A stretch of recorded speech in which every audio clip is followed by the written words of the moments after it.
Well, I am very interested in the subject of human misjudgment, and Lord knows I've created a good bit of it. I don't think I've created my full statistical share, and I think that one of the reasons was that I tried to do something about this terrible ignorance I left the Harvard Law School with when I saw this patterned irrationality, which was so extreme, and I had no theory or anything to deal with it, but I could see that it was extreme and I could see that it was patterned.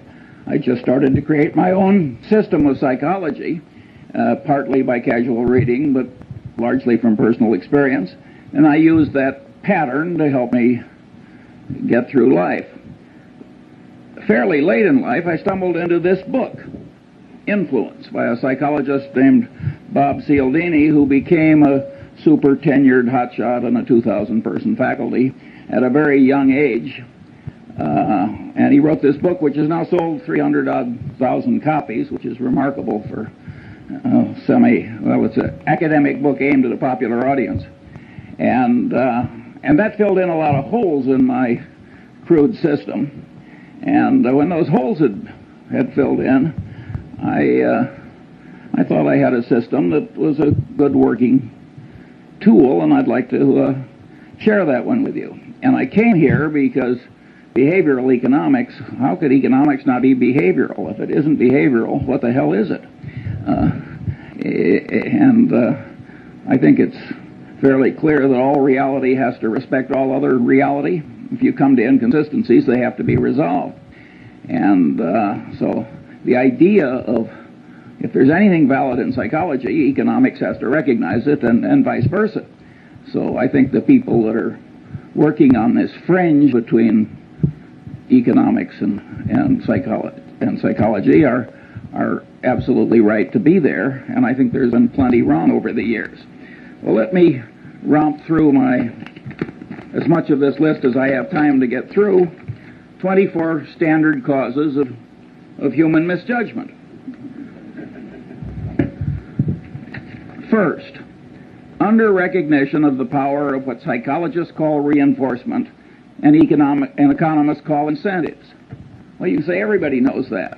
Well, I think I've been in the top 5% of my age cohort all my life in understanding the power of incentives, and all my life I've underestimated it.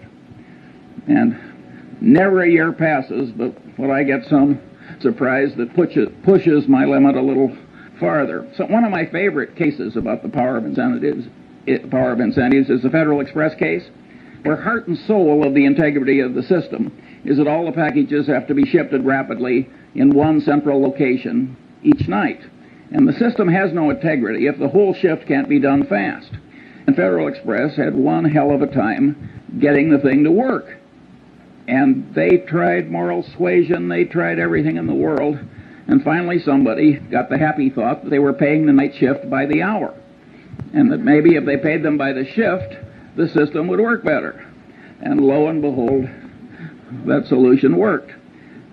Early in the history of Xerox, Joe Wilson, who was then in the government, had to go back to Xerox because he couldn't understand how their better new machine was selling so poorly in relation to their older and inferior machine. Of course, when he got there, he found out that the commission arrangement with the salesman gave a tremendous incentive to the inferior machine. And here at Harvard, in the shadow of B.F. Skinner, there was a man who really was into reinforcement as a powerful thought. And, Skinner has lost his reputation in a lot of places. But if you were to analyze the entire history of experimental science at Harvard, he'd be in the top handful. His experiments were very ingenious, the results were counterintuitive, and they were important. It is not given to experimental science to do better. What gummed up Skinner's reputation is that he developed a case of what I always call man with a hammer syndrome. To the man with a hammer, every problem tends to look pretty much like a nail. And Skinner had one of the more extreme cases in the history of academia, and this syndrome doesn't exempt bright people. It's just a man with a hammer. And Skinner is extreme example of that.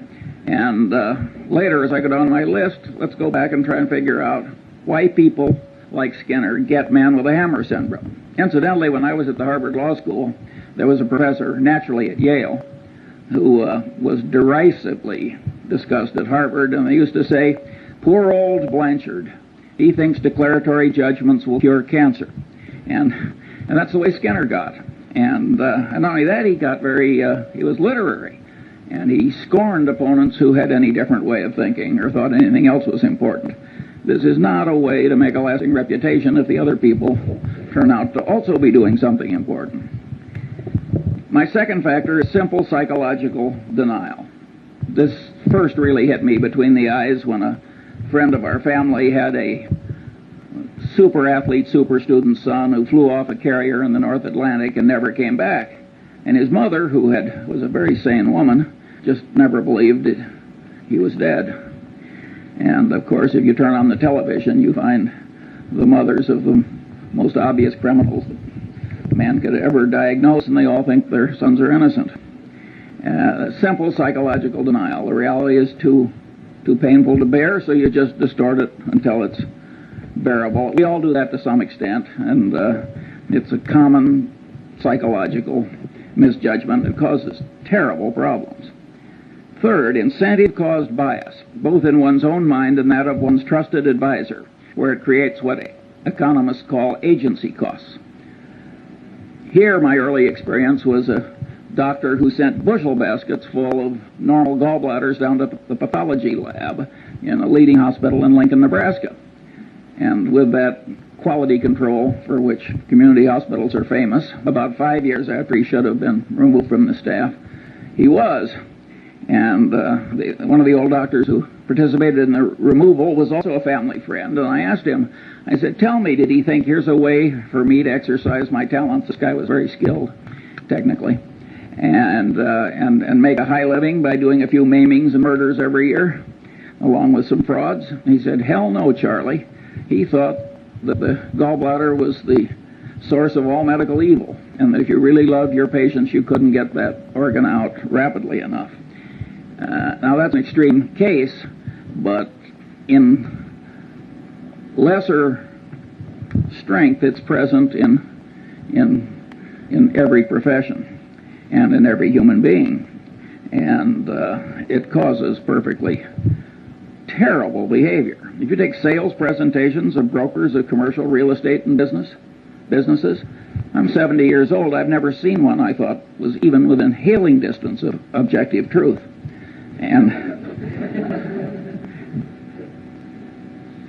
if you want to talk about the power of incentives and the power to rationalize terrible behavior, after the Defense Department had enough experience with cost plus percentage of cost contracts, the reaction of our republic was to make it a crime for the federal government to write one. And not only a crime, but a felony. And by the way, the government's right. But a lot of the way the world is run, including most law firms and a lot of other places, they've still got a cost plus percentage of cost system. And human nature, with its version of what I call incentive-caused bias, causes this terrible abuse. And many of the people who are doing it, you would be glad to have marry into your family compared to what you're otherwise going to get. Now, there are huge implications from the fact that human mind is put together this way, and that is that people who create things like cash registers, which make misbehavior hard, are some of the effective saints of our civilization. And the cash register was a great moral instrument when it was created, and Patterson knew that, by the way. He had a little store, and the people were stealing him blind and never made any money, and people sold him a couple of cash registers, and it went to profit immediately. And of course, he closed the store and went into the cash register business, and with results which are so this is a huge important thing. If you read the psychology text, you will find that if they're 1,000 pages long, there's one sentence. Somehow incentive-caused bias has escaped the standard survey course in psychology. Fourth, and this is a superpower in error-causing psychological tendency, Bias from consistency and commitment tendency, including the tendency to avoid or promptly resolve cognitive dissonance. Includes the self-confirmation tendency of all conclusions, particularly expressed conclusions, and with a special persistence for conclusions that are hard-won. But what I'm saying here is that the human mind is a lot like the human egg. And the human egg has a shut-off device. When one sperm gets in, it shuts down so the next one can't get in. The human mind has a big tendency of the same sort. And here again, it doesn't just catch ordinary mortals, it catches the deans of physics. According to Max Planck, the really innovative, important new physics was never really accepted by the old guard. Instead, a new guard came along that was less brain-blocked by its previous conclusions. And if Max Planck's crowd had this consistency and commitment tendency that kept their old conclusions intact in spite of disconfirming evidence, you can imagine what the crowd that you and I are part of behaves like. And of course, if you make a public disclosure of your conclusion, you're pounding it in to your own head. Many of these students that are screaming at us, they aren't convincing us, but they're forming mental chains for themselves, because what they're shouting out, they're pounding in. And I think educational institutions that create a climate where too much of that goes on are, in a fundamental sense, they're irresponsible institutions. It's very important to not put your brain in chains too young by what you shout out. And all these things like painful qualifying and initiation rituals, and all those things pound in your commitments and your ideas. And the Chinese brainwashing system, which was for war prisoners, which was way better than anybody else's, they maneuvered people into making tiny little commitments and declarations, and then they'd slowly build. That worked way better than torture. Sixth, bias from Pavlovian association, misconstruing past correlation as a reliable basis for decision making. I never took a course in psychology or economics either, for that matter, but I did learn about Pavlov in high school biology, and the way they taught it, so the dog salivated when the bell rang. So what? Nobody made the least effort to tie that to the wide world. Well, the truth of the matter is that Pavlovian association is an enormously powerful psychological force in the daily life of all of us. And indeed, in economics, we wouldn't have money without the role of so-called secondary reinforcement, which is a pure psychological phenomenon demonstrated in the laboratory. Practically, I'd say 3/4 of advertising works on pure Pavlov. I mean, think how pure association works. Take Coca-Cola Company, where we're the biggest shareholder. They want to be associated with every wonderful image. Heroics in the Olympics, wonderful music, you name it. They don't want to be associated with presidents' funerals and so forth. When have you seen a Coca-Cola ad? And the association really works. And all these psychological tendencies work largely or entirely on a subconscious level, which makes them very insidious. Then you've got Persian messenger syndrome. The Persians really did kill the messenger who brought the bad news. You think that is dead? I mean, you should have seen Bill Paley in his last 20 years. He didn't hear one damn thing he didn't want to hear. People knew that it was bad for the messenger to bring Bill Paley things he didn't want to hear. Well, that means that the leader gets in a cocoon of unreality. And it's a great big enterprise, and boy, did he make some dumb decisions in the last 20 years. And no, Persian messenger syndrome is alive and well. When I saw some years ago Arco and Exxon arguing over a few hundred millions of ambiguity in their North Slope treaties before a Superior Court judge in Texas with armies of lawyers and experts on each side, now, this is a Mad Hatter's Tea Party. Two engineering-style companies can't resolve some ambiguity without spending tens of millions of dollars in some Texas Superior Court. In my opinion, what happens is that nobody wants to bring the bad news to the executives up the line. That here's a few $100 million you thought you had that you don't, and it's much safer to act like the Persian messenger who goes away to hide rather than bring home the news of the battle lost. talking about economics, you get a very interesting phenomenon that I've seen over and over again in a long life. You've got two products. Suppose they're complex technical product. Now you think under the laws of economics that if product A costs X, if product Y costs X minus something, it will sell better than if it sells at X plus something. But that's not so. In many cases, when you raise the price of the alternative product, it'll get a larger market share than it would when you make it lower than your competitor's product. That's because the bell, a Pavlovian bell, ordinarily there's a correlation between price and value. You have an information inefficiency. And so when you raise the price, the sales go up relative to your competitor. That happens again and again and again. It's a pure Pavlovian phenomenon, and you can say, well, the economists have figured this sort of thing out when they started talking about information inefficiencies. But that was fairly late in economics that they found such an obvious thing. And of course, most of them don't ask what causes the information inefficiencies. Well, one of the things that causes it is pure old Pavlov and his dog.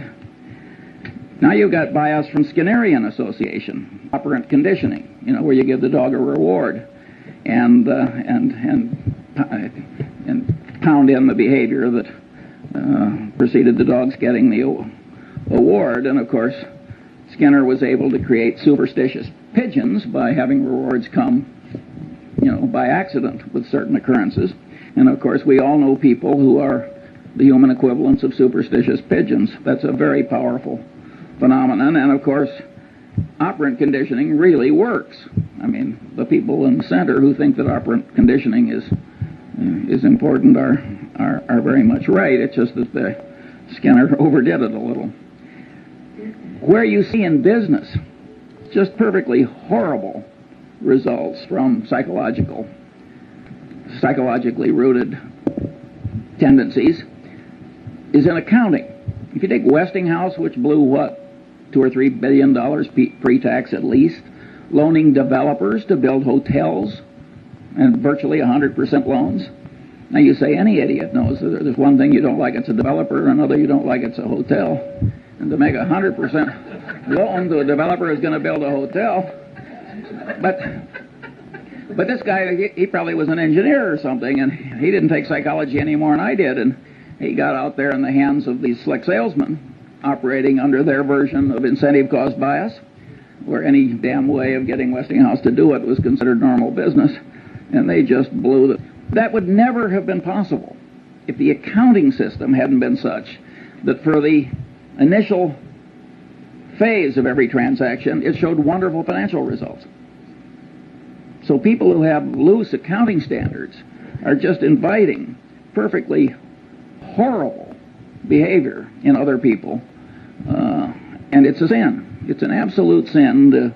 If you carried bushel baskets full of money through the ghetto and made it easy to steal, that would be a considerable human sin, because you'd be causing a lot of bad behavior, and the bad behavior would spread.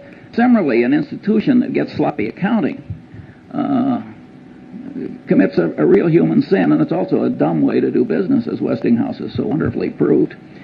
Oddly enough, nobody mentions, at least nobody I've seen, what happened with Joe Jett and Kidder Peabody. The truth of the matter is the accounting system was such that by punching a few buttons, the Joe Jetts of the world could show profits, and profits that showed up in things that resulted in rewards and esteem and every other thing that human being. Well, the Joe Jetts are always with us, and they're not really to blame, in my judgment at least. But that bastard who created that foolish accounting system, who, so far as I know, has not been flayed alive, ought to be.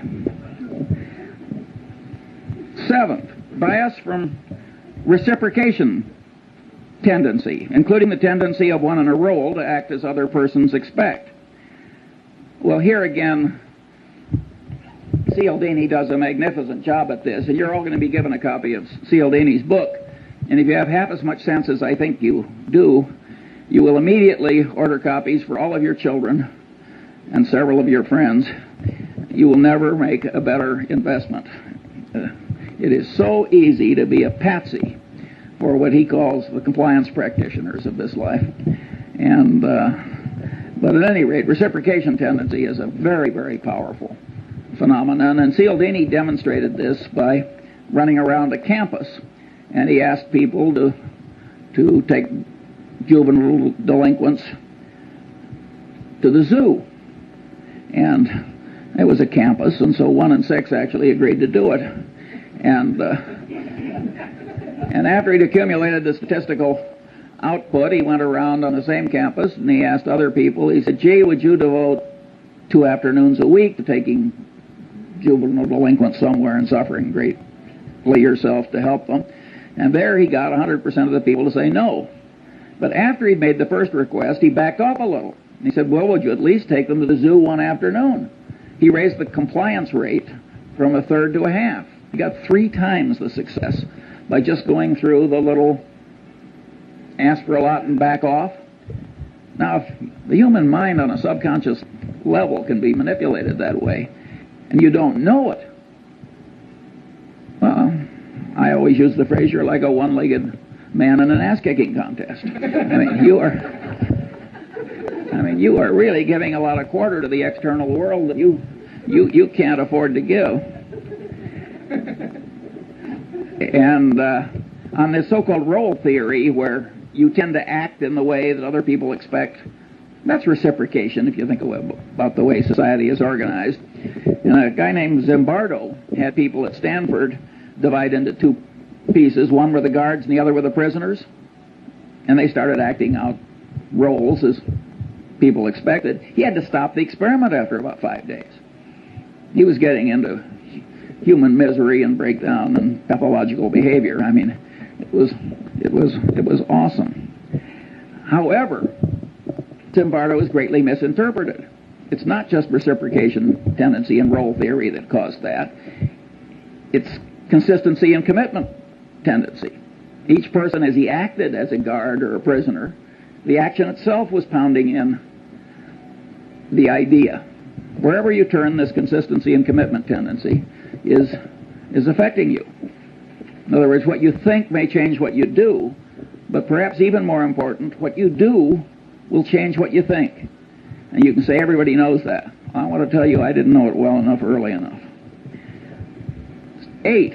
Now this is a Lollapalooza, and Henry Kaufman wisely talked about this. Bias from over-influence by social proof, that is, the conclusions of others, particularly under conditions of natural uncertainty and stress. And here, one of the cases the psychologist used is Kitty Genovese, where all these people, I don't know, 50, 60, 70 of them just sort of sat and did nothing while she was slowly murdered. Now, one of the explanations is that everybody looked at everybody else and nobody else was doing anything, and so there's automatic social proof that the right thing to do is nothing. That's not a good enough explanation for Kitty Genovese, in my judgment. That's only part of it. There are microeconomic ideas in gain-loss ratios and so forth that also come into play. I think time and time again in reality, psychological notions and economic notions interplay. And the man who doesn't understand both is a damn fool. Big shot businessmen get into these waves of social proof. Do you remember some years ago when one oil company bought a fertilizer company? And every other major oil company practically ran out and bought a fertilizer company. And there was no more damn reason for all these oil companies to buy fertilizer companies. But they didn't know exactly what to do, and if Exxon was doing it, it was good enough for Mobil or vice versa. And of course, I think they're all gone now. It was a total disaster. Now let's talk about efficient market theory, a wonderful economic doctrine that had a long vogue in spite of the experience of Berkshire Hathaway. In fact, one of the economists who won, he shared a Nobel Prize. And as he looked at Berkshire Hathaway year after year, which people would throw in his face as saying maybe the market isn't quite as efficient as you think, he said, well, it's a 2 sigma event. And then he said we were a 3 sigma event. And then he said we were a 4 sigma event. And he finally got up to 6 sigmas. Better to add a sigma than change a theory just because the evidence comes in differently. And of course, when this share of a Nobel Prize went into money management himself, he sank like a stone. If you think about the doctrines I've talked about, namely, 1, the power of reinforcement. After all, you do something and the market goes up and you get paid and rewarded and applauded and what have you. You're getting a lot of reinforcement if you make a bet in a market and the market goes with you. Also, there's social proof. I mean, the prices in the market are the ultimate form of social proof, reflecting what other people think. And so the combination is very powerful. Why would you expect general market levels to always be totally efficient, say even in 1973-4 at the pit, or in 1972 or whatever it was when the Nifty 50 were in their heyday? If these psychological notions are correct, you would expect some waves of irrationality, which carry general levels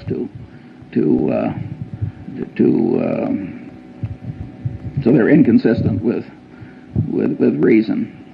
9. What made these economists love the efficient market theory is the math was so elegant. And after all, math is what they'd learned to do. The man with a hammer, every problem tends to look pretty much like a nail. The alternative truth was a little messy. And they'd forgotten the great economist Keynes, whom I think said, better to be roughly right than precisely wrong.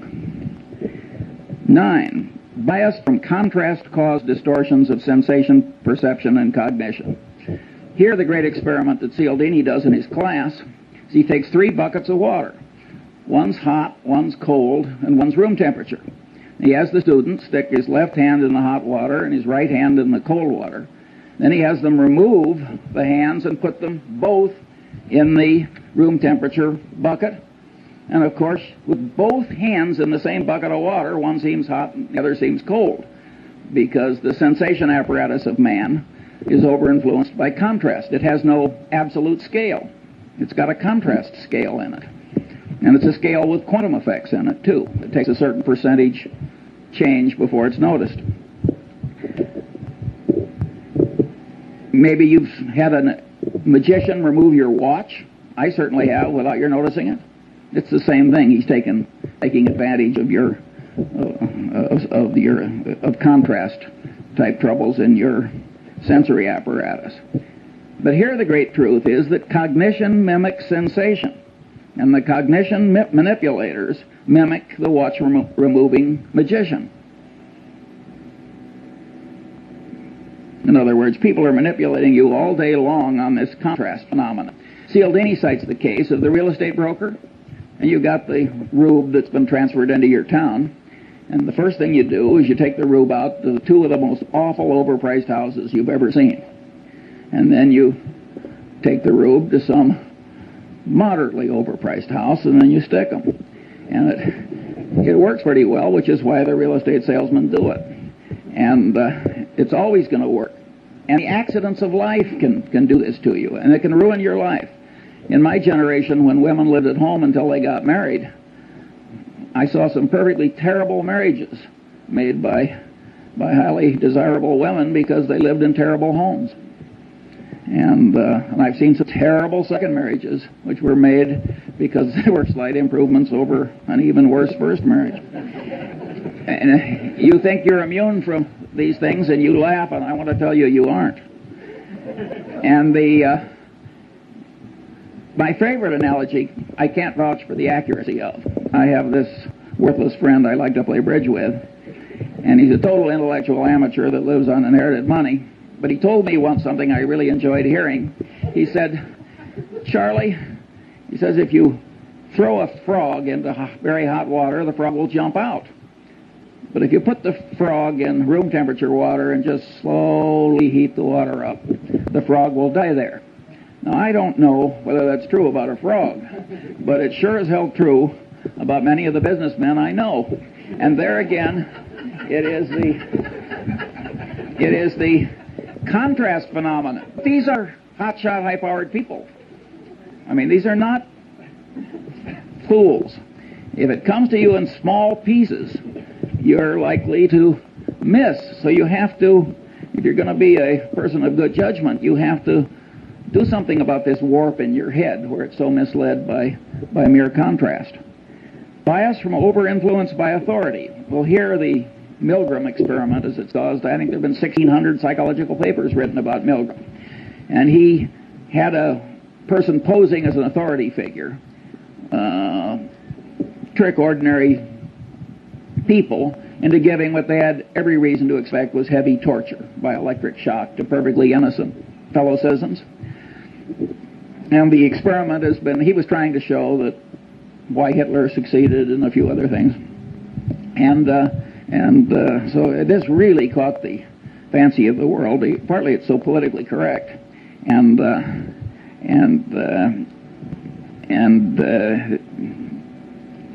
over-influenced by authority has another you'll like this one. You got a pilot and a co-pilot. The pilot is the authority figure. They don't do this in airplanes, but they've done it in simulators. They have the pilot do something where the co-pilot, who's been trained in simulators a long time, he knows he's not to allow the plane to crash. They have the pilot to do something where an idiot co-pilot would know the plane was going to crash, but the pilot's doing it and the co-pilot is sitting there and the pilot is the authority figure. 25% of the time the plane crashes.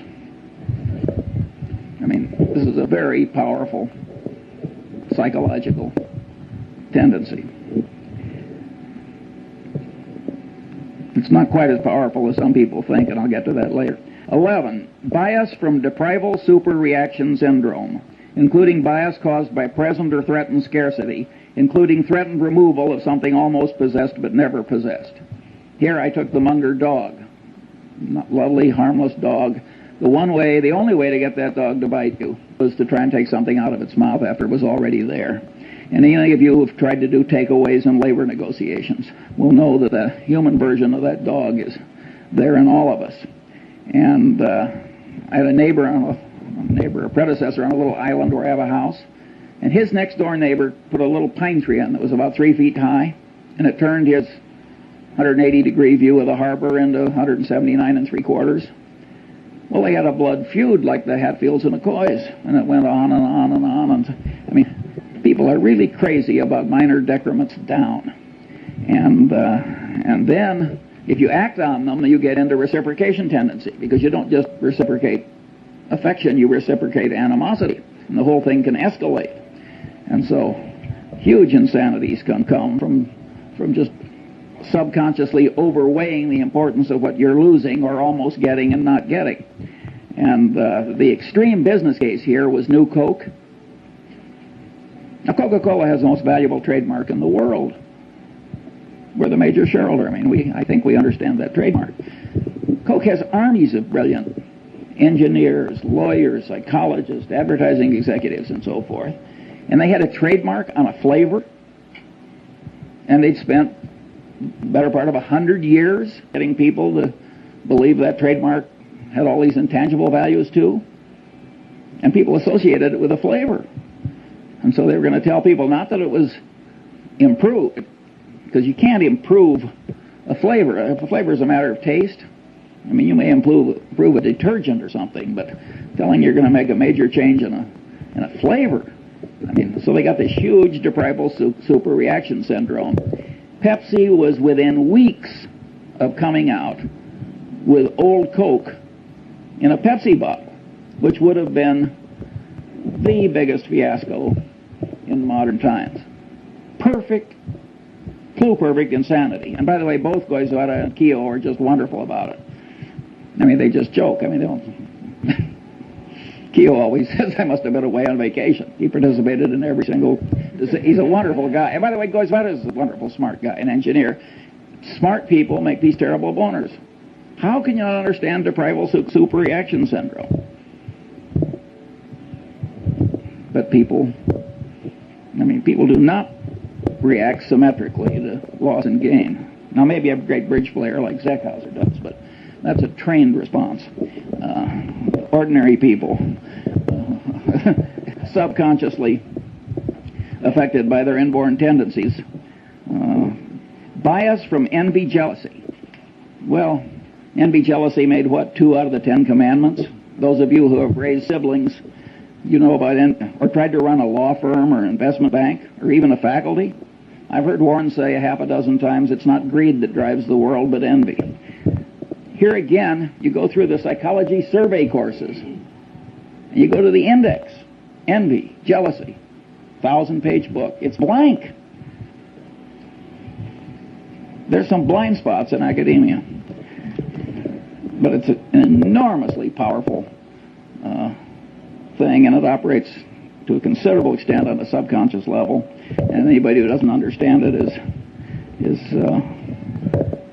taking on defects he shouldn't have.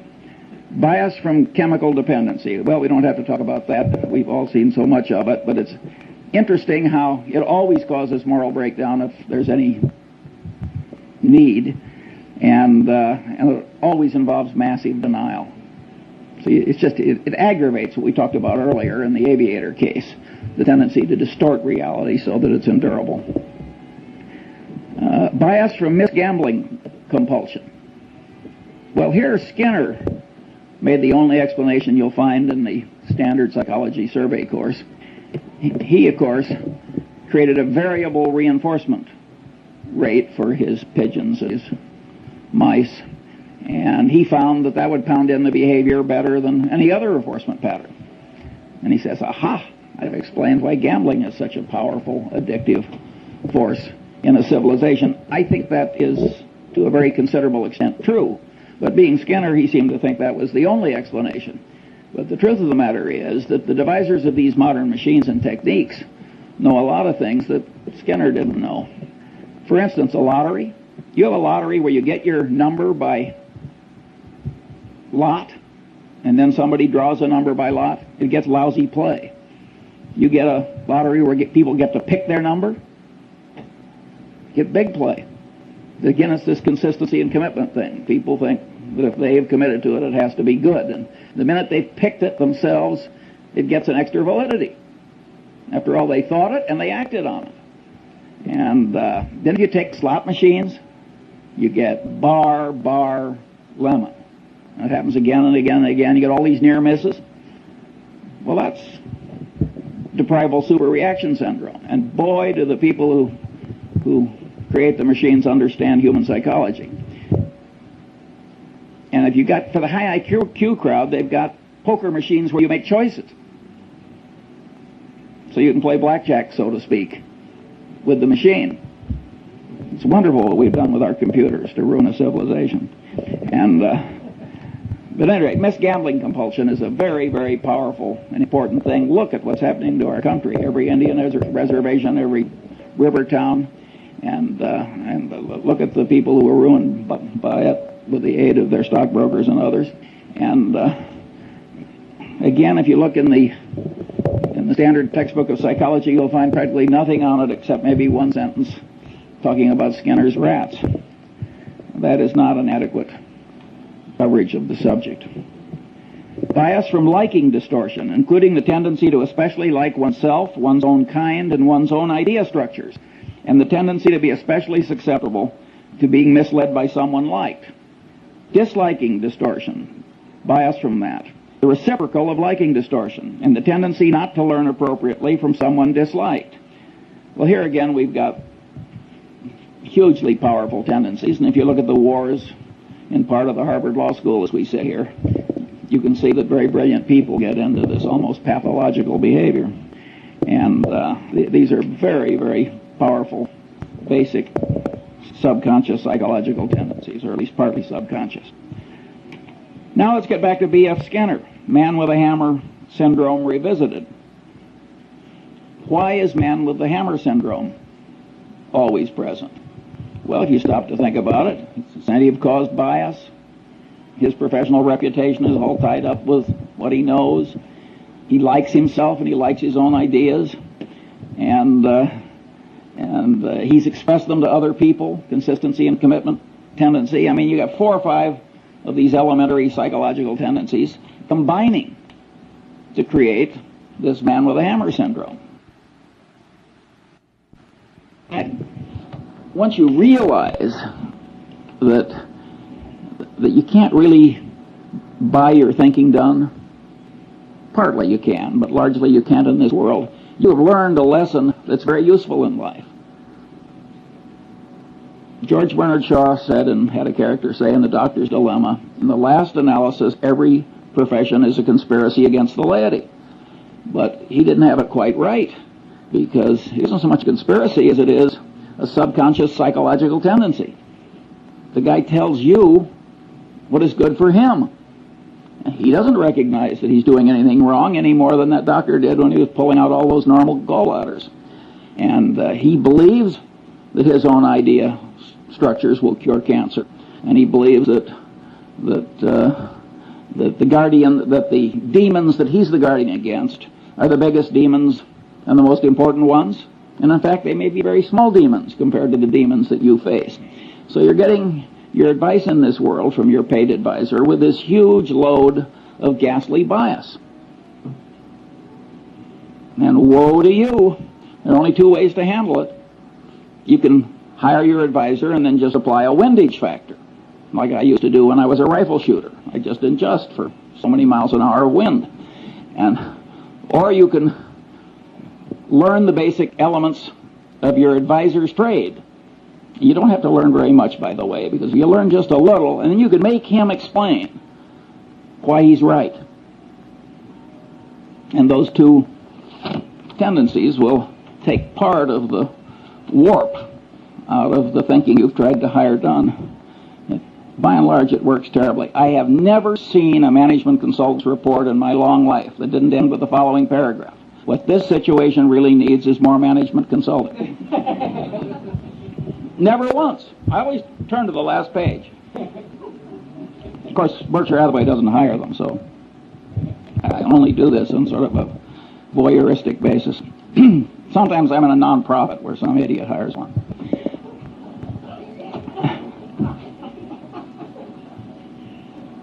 "17.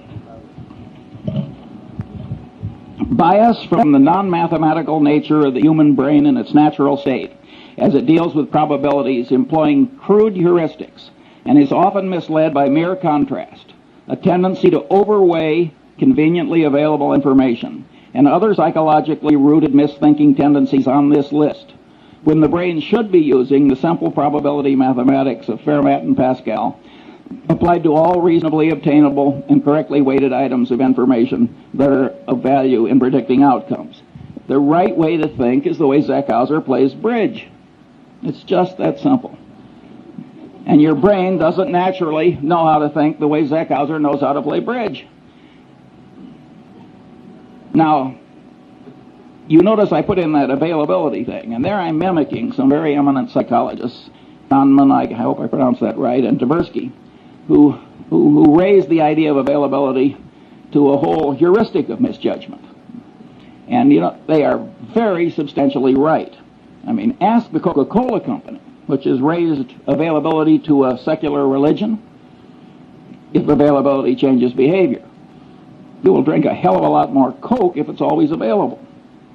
I mean, availability does change behavior and cognition.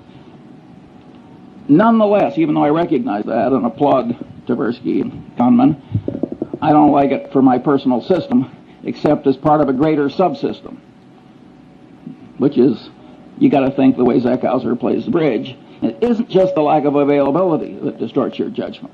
All the things on this list distort judgment.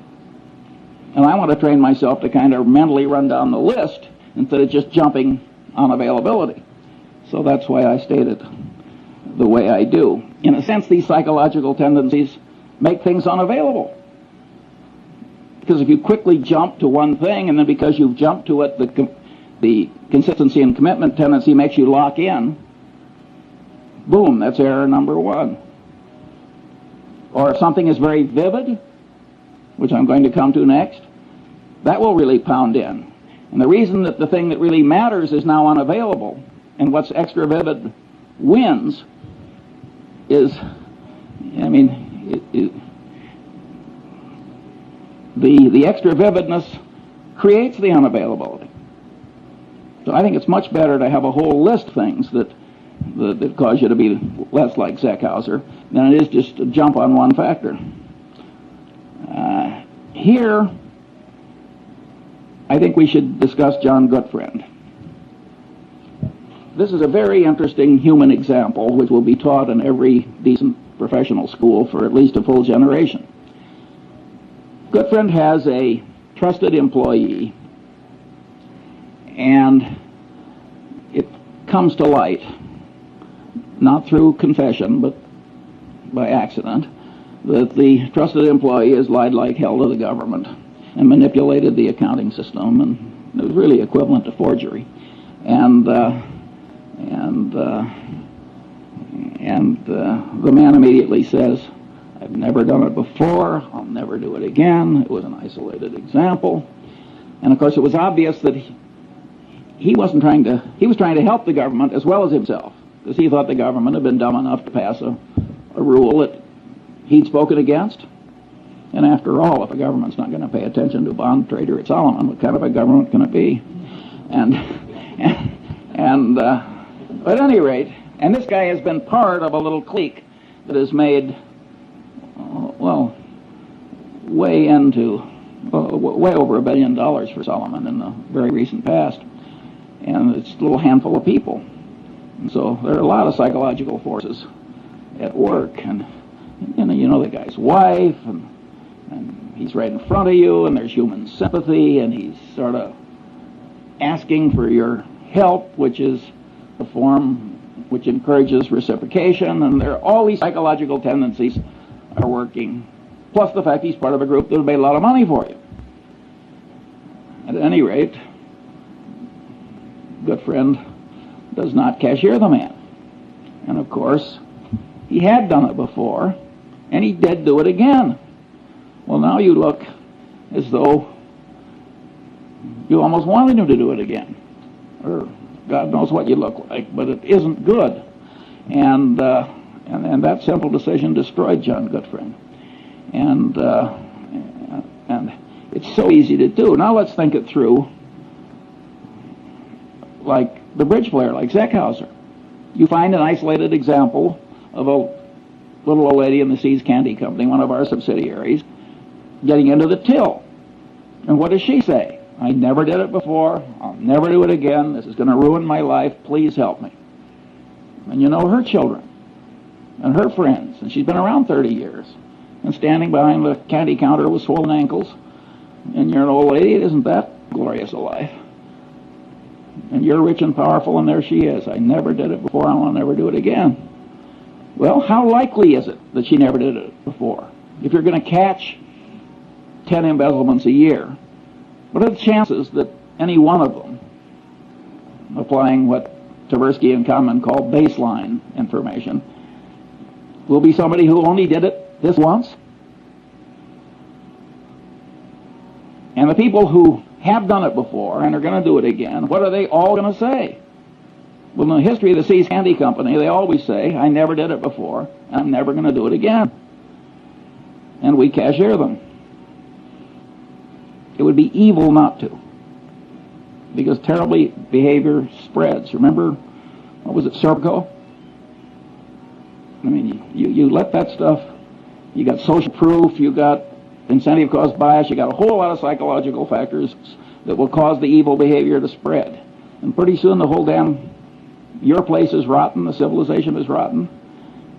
It's not the right way to behave. And I will admit that when I knew the wife and children, I have paid severance pay when I fire somebody for taking a mistress on an extended foreign trip. It's not the adultery I mind, it's the embezzlement. But there,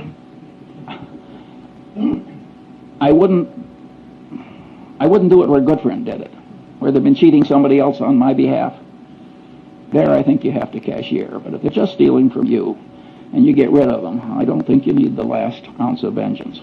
In fact, I don't think you need any vengeance. I don't think vengeance is much good.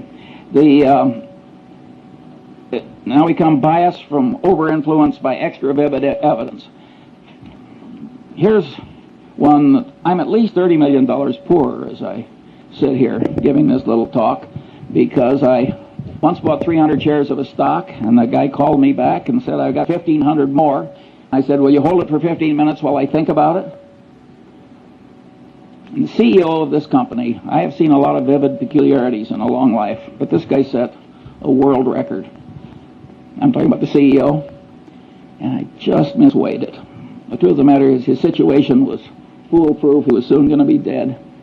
I turned down the extra 1,500 shares, and it's now cost me $30 million, and that's life in the big city. And it wasn't something where stock was generally available. And so it's very easy to misweigh the vivid evidence. And Goodfriend did that when he looked into the man's eyes and forgave the colleague. And 22, stress-induced mental changes, small and large, temporary and permanent.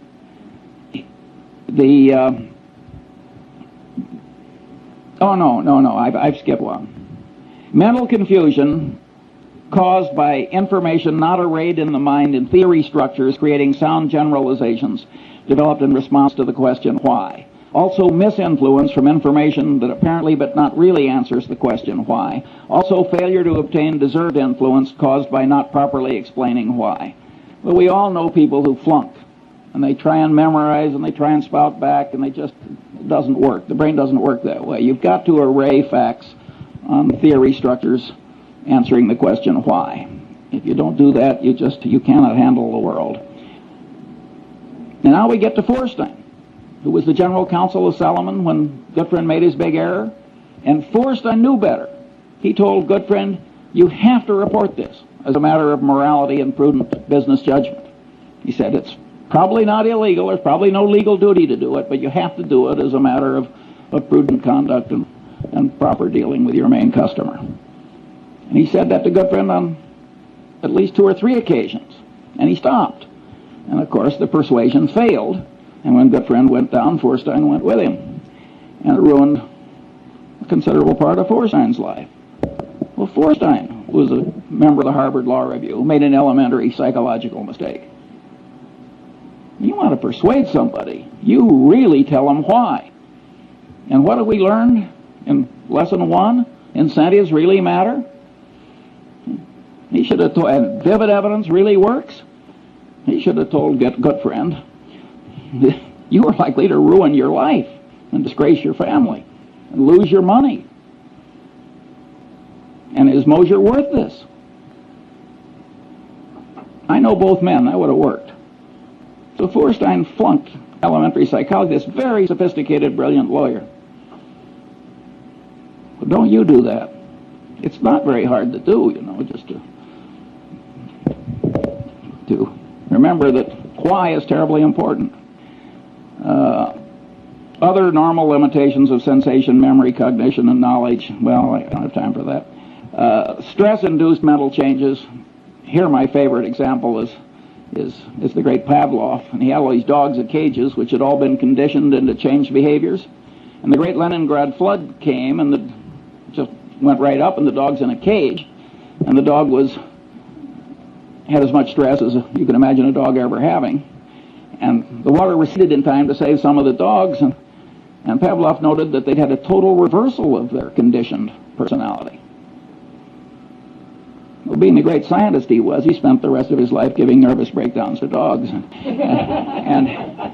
he learned a hell of a lot that I regard as very interesting. I have never known any Freudian analyst who knew anything about the last work of Pavlov. And I've never met a lawyer who understood that what Pavlov found out with those dogs had anything to do with programming and deprogramming and cults and so forth. I mean, the amount of elementary psychological ignorance is out there in high levels is very substantial. Then we've got other common mental illnesses and declines, temporary and permanent, including the tendency to lose ability through disuse. And then I've got mental and organizational confusion from say-something syndrome. And here my favorite thing is the bee, the honeybee. And the honeybee goes out and finds the nectar, and he comes back and he does a dance that communicates to the other bees where the nectar is, and they go out and get it. Well, some scientist who was clever, like B.F. Skinner, decided to do an experiment. He put the nectar straight up, way up. Well, in a natural setting, there is no nectar way the hell straight up. And the poor honeybee doesn't have a genetic program that is adequate to handle what he now has to communicate.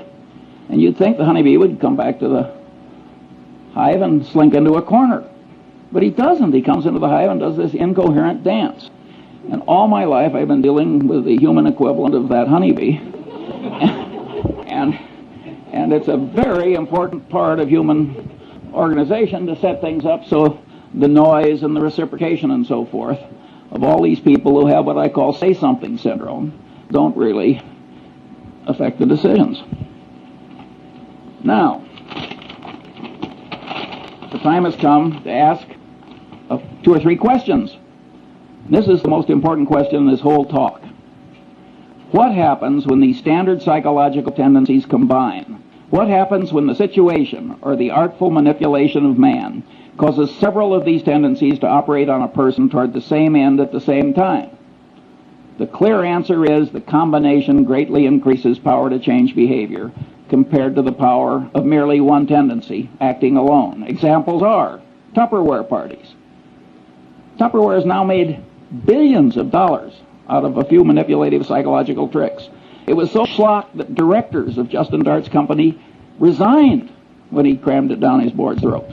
And he was totally right, by the way, judged by economic outcomes. Mooney conversion methods. Boy, do they work. He just combines 4 or 5 of these things together. The system of Alcoholics Anonymous.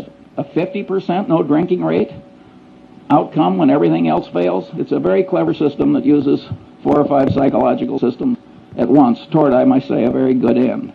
The Milgram experiment. See, Milgram, it's been widely interpreted as mere obedience. But the truth of the matter is that the experimenter who got the students to give the heavy shocks in Milgram, he explained why. It was a false explanation. We need this to look for scientific truth and so on. That greatly changed the behavior of the people. And number 2, he worked them up. Tiny shock, little larger. So commitment and consistency tendency and the contrast principle were both working in favor of this behavior. So again, it's 4 different psychological tendencies. That's when you get these Lollapalooza effects, you will almost always find 4 or 5 of these things working together. When I was young, there was a whodunit hero who always said, cherchez la femme. And what you should search for in life is the combination, because the combination is likely to do you in. Or if you're the inventor of Tupperware parties, it's likely to make you enormously rich if you can stand shaving when you do it. Then one of my favorite cases is the McDonnell-Douglas airliner evacuation disaster. The government requires that airliners pass a bunch of tests. One of them is evacuation. Get everybody out, I think it's 90 seconds or something like that. It's some short period of time. The government has rules, make it very realistic, so on and so on.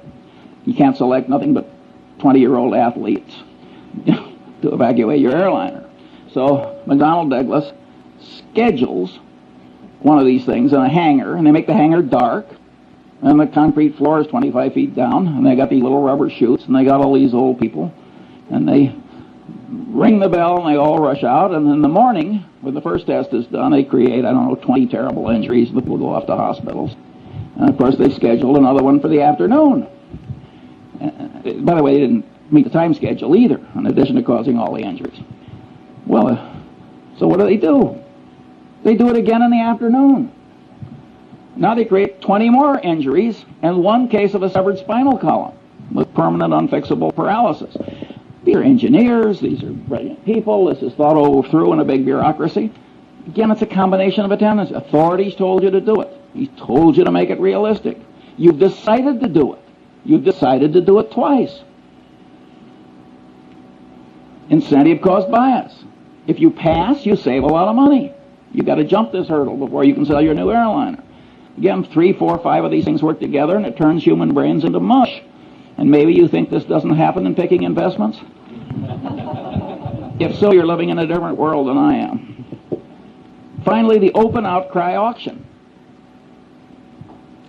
The open outcry auction is just made to turn the brain into mush. You get social proof, the other guy is bidding, you get reciprocation tendency, you get deprival superreaction syndrome, the thing is going away. I mean, it's just absolutely designed to manipulate people into idiotic behavior. Finally, the institution of the board of directors of a major human American company. Well, the top guy is sitting there, he's an authority figure. He's doing asinine things. You look around the board, nobody else is objecting. Social proof, it's okay. Reciprocation tendency, he's raising the director's fees every year. He's flying you around in the corporate airplane to look at interesting plants or whatever the hell they do, and you go.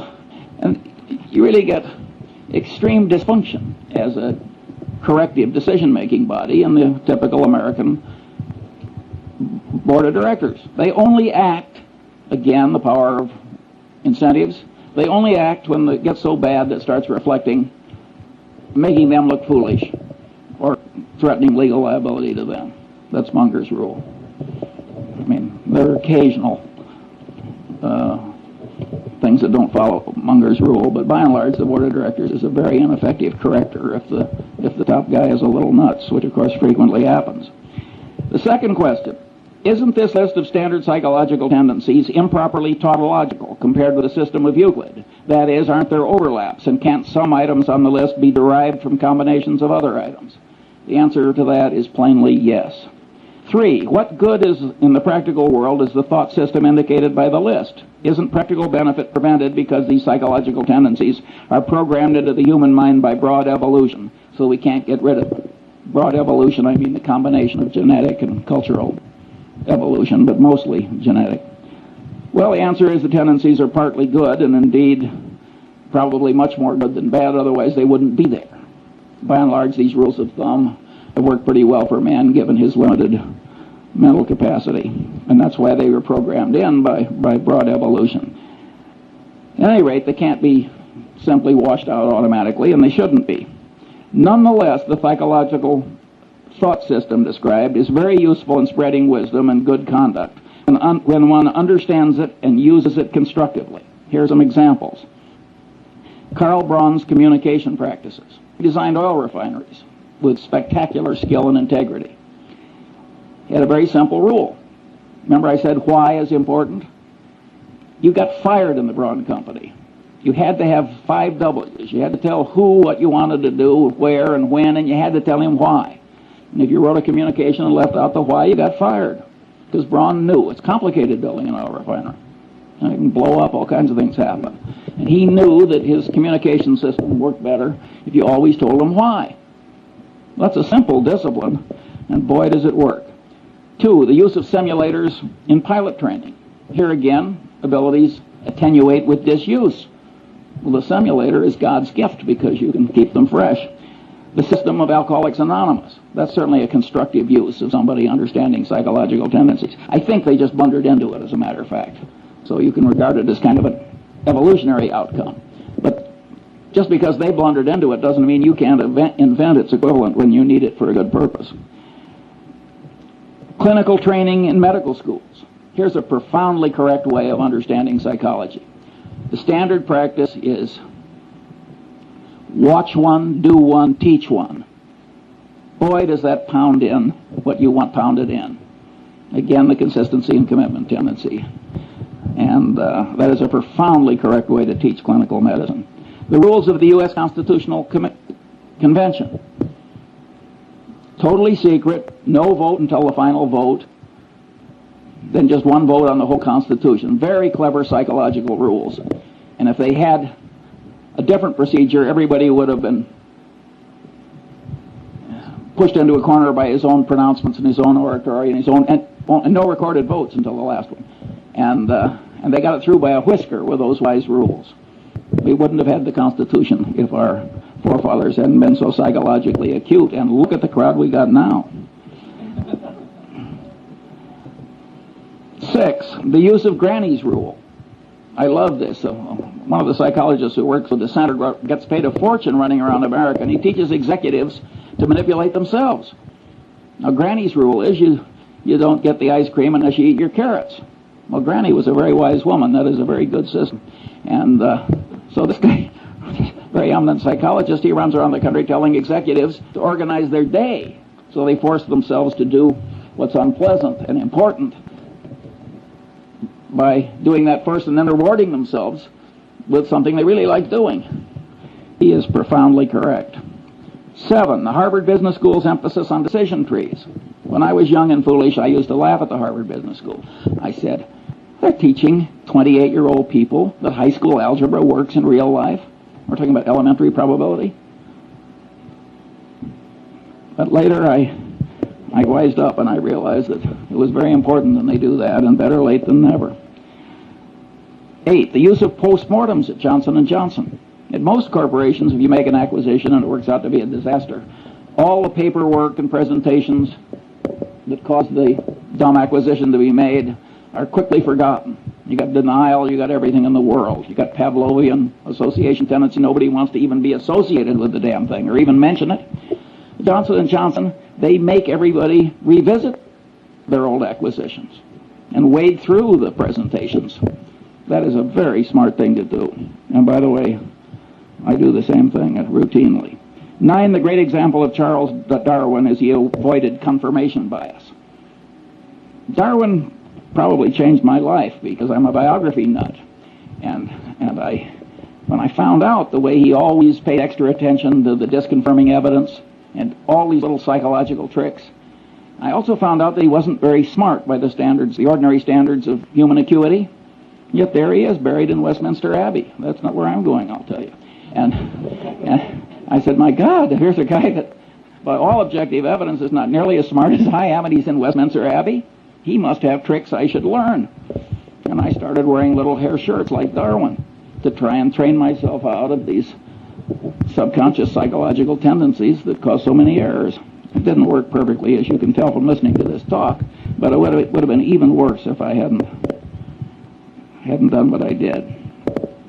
And you can know these psychological tendencies and avoid being the patsy of all the people that are trying to manipulate you to your disadvantage, like Sam Walton. Sam Walton will let a purchasing agent take a handkerchief from a salesman. He knows how powerful the subconscious reciprocation tendency is. That is a profoundly correct way for Sam Walton to behave. Then there's the Warren Buffett rule for open outcry auctions. Don't go. We don't go to the closed bid auctions, too, because that's a counterproductive way to do things ordinarily for a different reason, which Zeckhauser would understand. 4, what special knowledge problems lie buried in the thought system indicated by the list? Well, one is paradox. Now we're talking about a type of human wisdom that the more people learn about it, the more attenuated the wisdom gets. That's an intrinsically paradoxical kind of wisdom. But we have paradox in mathematics, and we don't give up mathematics. I say, damn the paradox. This stuff is wonderfully useful. And by the way, the granny's rule, when you apply it to yourself, is sort of a paradox in a paradox. The manipulation still works even though you know you're doing it. And I've seen that done by one person to another. I drew this beautiful woman as my dinner partner a few years ago, and I'd never seen her before, although she's married to a prominent Angelino, and she sat down next to me and she turned her beautiful face up and she said, Charlie, she said, what one word accounts for your remarkable success in life? Now, I knew I was being manipulated and that she'd done this before, and I just loved it. I never see this woman without a little lift in my spirits. And by the way, I told her I was rational.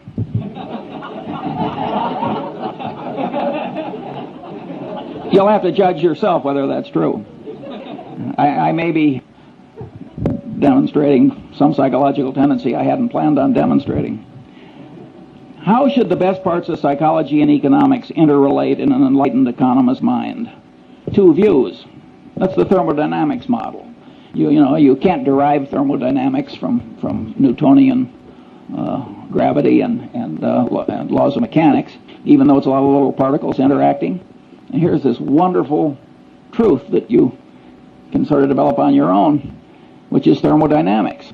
And some economists, and I think Milton Friedman is in this group, but I may be wrong on that, sort of like the thermodynamics model. I think Milton Friedman, who has a Nobel Prize, is probably a little wrong on that. I think the thermodynamics analogy is overstrained. I think knowledge from these different soft sciences have to be reconciled to eliminate conflict. After all, there's nothing in thermodynamics that's inconsistent with Newtonian mechanics and gravity. And I think that some of these economic theories are not totally consistent with other knowledge, and they have to be bent, and I think that these behavioral economics or economists are probably the ones that are bending them in a correct direction. Now, my prediction is, when the economists take a little psychology into account, that the reconciliation will be quite endurable. And here my model is the precession of the equinoxes. The world would be simpler for a long-term climatologist if the angle of the axis of the Earth's rotation compared to the plane of the ecliptic were absolutely fixed. But it isn't fixed. Over every 40,000 years or so, there's this little wobble, and that has pronounced long-term effects. Well, in many cases, what psychology is going to add is just a little wobble, and it will be endurable. Here I quote another hero of mine, who of course is Einstein, where he said, "The Lord is subtle but not malicious." And I don't think it's going to be that hard to bend economics a little to accommodate what's right in psychology. The final question is, if the thought system indicated by this list of psychological tendencies has great value, not widely recognized and employed, what should the educational system do about it? I am not going to answer that one now. I like leaving a little mystery. Have I used up all the time, so there's no time for questions? I think that what we're going to do is we're going to borrow a little bit of time from the end of the day summary of questions, and we're going to move it and allocate it to Charles Munger. That's definitely the thing. So when we have questions for 10 or 15 minutes, and then we'll ask other people questions most of the time. By the way, the dean of the Stanford Law School is here today, Paul Brest, and he is trying to create a course at the Stanford Law School that tries to work stuff similar to this into worldly wisdom for lawyers, which I regard as a profoundly good idea, and he wrote an article about it, and you'll be given a copy along with Cialdini's book. Questions? Yeah. Would we be able to get a copy of that list of 24? Yes. I presume there would be one curious man. And I have it, and I'll put it over there on the table, but don't take more than one, because I didn't anticipate such a big crowd. And if we run short, I'm sure the center is up to making other copies. And yeah. Well, let me just ask one question. If I had listened to this talk, I might have thought that you were a psychologist. I can't hear you. If I had listened to this talk, I might have thought, in fact, Charles Munger was a psychology professor operating at a business school. Every once in a while, on a micro issue, you told us how you would have dealt with one of these issues, for example, with the unfortunate lady from Seas. But you didn't tell us how these tendencies affected you in what's probably the most important, or one of the most important elements of your success, which was deciding where to invest your money.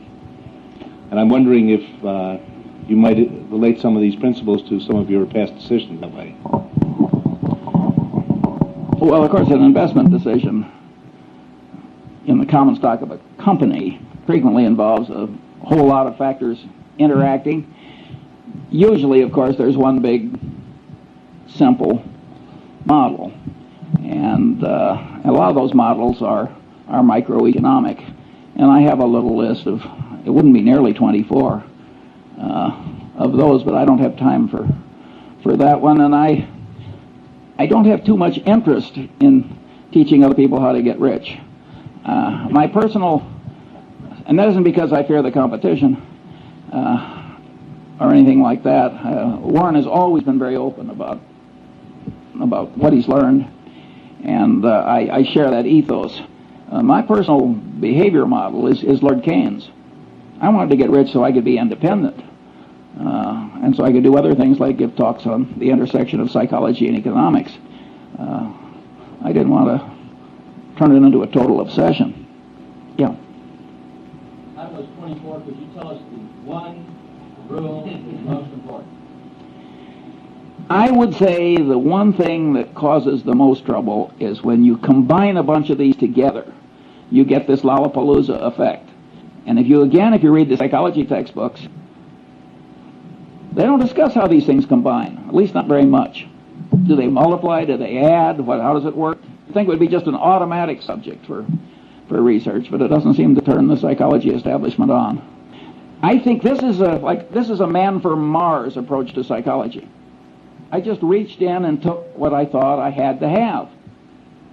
That is a different set of incentives from rising in an economic establishment where the reward system, again, the reinforcement, comes from being a truffle hound. That's what Jacob Viner, the great economist, called it, the truffle hound.